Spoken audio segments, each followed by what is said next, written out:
Попросили меня сделать вот такую шкатулку с секретом. Как вы видите, здесь со всех сторон, со всех 4 сторон ласточкин хвост. То есть непонятно, как ее открывать. Вот, в принципе, принцип этот известный. Если так не открывается, то должно сдвигаться. Немножко ходит. То есть надо пытаться так открыть. Но, конечно, если не знаешь принципа устройства этого секрета, этой шкатулки, то открыть, конечно, очень сложно. Секрет в магните, который находится внутри шкатулки. Вот внутри запорный механизм в виде магнита, поэтому для того, чтобы эту шкатулку открыть, надо просто достаточно сильно стукнуть тем углом, где располагается магнит. Вот видно, как устроена эта шкатулка.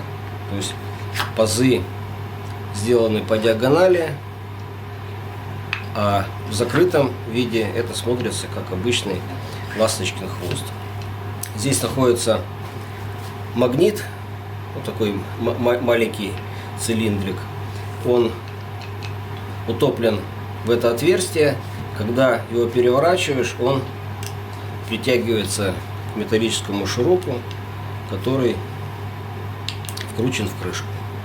Для того, чтобы закрыть, здесь вот небольшое отверстие для того, чтобы положить, возможно, какой-нибудь подарок, там, кольцо или серьги. Вот для того, чтобы закрыть, надо просто сдвинуть, поставить в исходное положение и перевернуть. Все, шкатулка закрыта.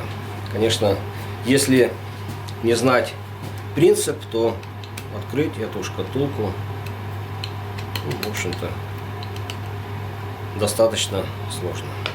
Когда я делал эту шкатулку, то видео не снимал, потому что экспериментировал все с размерами, достаточно сложно было все подобрать. Но, возможно, в скором времени сделаю еще несколько штук и тогда покажу, как они делаются.